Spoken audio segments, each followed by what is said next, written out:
بسم اللہ الرحمن الرحیم۔ میں نماز نہیں چھوڑوں گی۔ حضرت عیسیٰ علیہ السلام کے زمانے میں ایک شخص کی بیوی ہمیشہ باوضو رہتی تھی۔ ایک روز اس نے تنور میں روٹیاں لگائیں اور شیرخوار بچہ تنور پر چھوڑ کر نماز پڑھنے لگی۔ شیطان نے اسے کہا، روٹیاں تنور میں جل گئی ہیں، ان کو اتار لو، پھر نماز پڑھ لینا، مگر اس نے نماز نہ چھوڑی۔ پھر اس نے کہا، لڑکا تنور میں گر پڑا ہے، تب بھی اس نے نماز نہ چھوڑی، تو اس نے لڑکے کو تنور میں پھینک دیا۔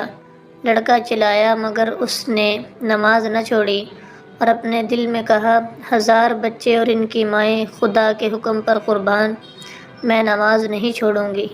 اتنے میں اس کا خامد آ گیا، دیکھا کہ بچہ تنور میں آگ سے کھیل رہا ہے اور اس کی ماں نماز پڑھ رہی ہے۔